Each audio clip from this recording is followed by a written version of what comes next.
Hi students, அனைவருக்கும் வணக்கம். இன்னைக்கு வீடியோல நம்ம என்ன பார்க்க போறோம் அப்படினா parallel circuit பேஸ் பண்ணி தான் ப்ராப்ளம் பார்க்க போறோம். வாங்க பார்க்கலாம். Calculate first division the currents in other resistors. Second division the value of unknown resistance or third division total resistance across PQ for the given circuit. So இதுதான் கொடுத்திருக்கிற circuit. ஓகேங்களா? இப்போ இந்த சர்க்யூட்ல என்ன சொல்லியிருக்காங்க அப்படின்னா இந்த ஃபர்ஸ்ட் பிரான்ச்ல போற கரண்ட்டை 6 ஆம்பியர்னு கொடுத்துட்டாங்க. டோட்டல் கரண்ட் வந்து 10 ஆம்பியர்னு கொடுத்துட்டாங்க. அப்போ ரிமைனிங் இருக்கிற பிரான்ச்சஸ்ல எவ்வளோ அமௌண்ட் ஆஃப் கரண்ட் போகுது அப்படிங்கிறத நம்ம ஃபைண்ட் அவுட் பண்ணணும். அதே மாதிரி இந்த அன்னோன் வேல்யூ ஆஃப் ரெசிஸ்டன்ஸ் இந்த ஆரோட வேல்யூ கண்டுபிடிக்கணும். இந்த ஆரோட வேல்யூ கண்டுபிடிச்சதுக்கு அப்புறமா PQக்கு அக்ராஸா எவ்வளோ டோட்டல் ரெசிஸ்டன்ஸ் இருக்கு அப்படிங்கிறதையும் ஃபைண்ட் அவுட் பண்ணணும். ஸோ இந்த 3 கொஸ்டினுக்கும் ஆன்சர் நம்ம ஃபைண்ட் அவுட் பண்ணணும். இது ரொம்ப சிம்பிள் தான். உங்களுக்கு நல்லா தெரியும் parallel சர்க்யூட் அப்படின்னா வோல்டேஜ் சேமாக இருக்கும், கரண்ட் வந்து வேரி ஆகும் அப்படின்னு சொல்லிட்டு. ஓகேங்களா? ஆர் அதர்வைஸ் இந்த மாதிரியும் சொல்லலாம். So total current is equal to sum of all the currents in the parallel circuit. ஓகேவா? ஸோ இந்த கான்செப்ட் உங்களுக்கு தெரிஞ்சிருச்சு அப்படின்னா இதை யூஸ் பண்ணி ரிமைனிங் இருக்கிற அன்னோன் வேல்யூஸ் எல்லாத்தையுமே நம்ம ஃபைண்ட் அவுட் பண்ணிக்கலாம். ஓகேங்களா? இப்போ இந்த பிரான்ச்ல போற கரண்ட் எவ்வளவு கொடுத்திருக்காங்க? 6 ஆம்பியர்னு கொடுத்திருக்காங்க. ரெசிஸ்டன்ஸோட வேல்யூ என்ன? 5 ஓம். அப்போ இதுக்கு அக்ராஸா இருக்கிற வோல்டேஜ் நம்ம கண்டுபிடிக்கலாம். V is equal to I into R. ஐயோட வேல்யூ தெரியும், ரெசிஸ்டன்ஸோட வேல்யூ தெரியும். இது ரெண்டுத்தையும் மல்டிப்ளை பண்ணோம் அப்படின்னா இதுக்கு அக்ராஸா இருக்கிற வோல்டேஜ் தெரிஞ்சிடும்.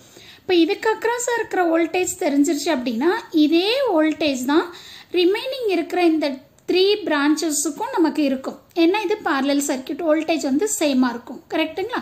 ஸோ அதனால் நான் இப்போ என்ன பண்ணியிருக்கேன் அப்படின்னா வோல்டேஜ் அக்ராஸ் 5 ஓம் ரெசிஸ்டரை ஃபைண்ட் அவுட் பண்ணியிருக்கேன்.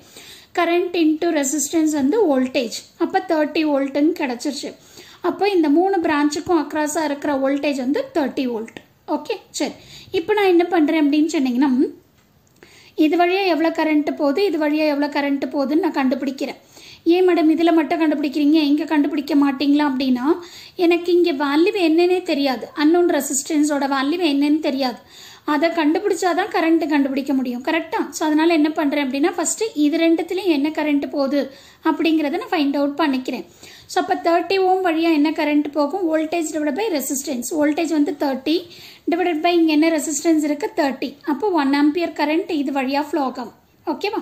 அடுத்து வந்து பார்த்தீங்கன்னா இதுக்கு அக்ராஸாக இருக்கிற வோல்டேஜ் வந்து 30, ரெசிஸ்டன்ஸோட வேல்யூ 15. அப்போ 15 ஓம் வழியாக ஃப்ளோ ஆகிற கரண்ட் என்னன்னு கண்டுபிடிச்சிக்கலாம், 2 ஆம்பியர். ஓகேவா? ஸோ அப்போ எனக்கு என்ன தெரியும்? இந்த கரண்ட்டும் தெரிஞ்சும், இது கரண்ட்டும் தெரியும், இந்த கரண்ட்டும் தெரியும்.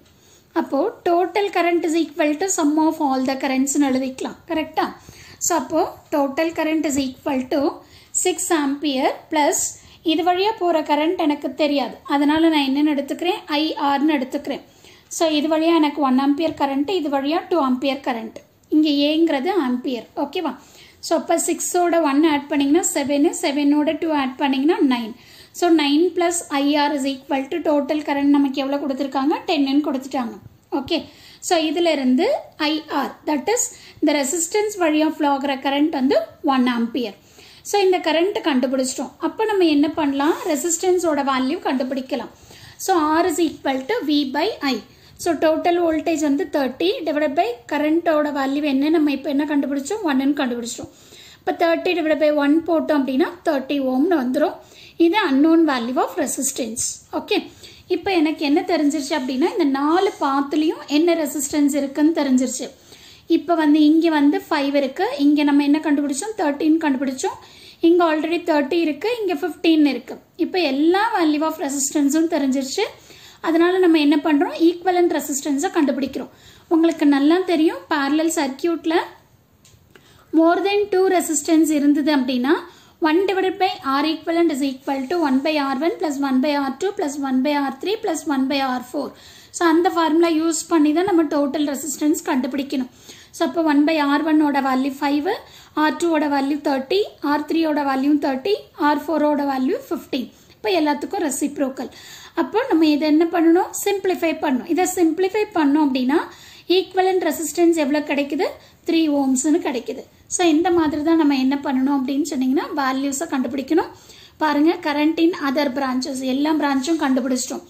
இதில் எவ்வளோ கரண்ட்டு, இதில் எவ்வளோ கரண்ட்டு, இதில் எவ்வளோ கரண்ட்டு, இதில் எவ்வளோ கரண்ட் அப்படிங்கிறத நம்ம கண்டுபிடிச்சிட்டோம். அடுத்து அன்னோன் வேல்யூ ஆஃப் ரெசிஸ்டன்ஸ் ஆரோட வேல்யூ என்னன்னு கண்டுபிடிச்சிட்டோம். அடுத்து டோட்டல் ரெசிஸ்டன்ஸ் அக்ராஸ் பிக்யூ, இதுக்கு அக்ராஸாக எவ்வளோ வேல்யூ ஆஃப் ரெசிஸ்டன்ஸ் இருக்கும் அப்படிங்கிறதையும் கண்டுபிடிச்சிட்டோம்.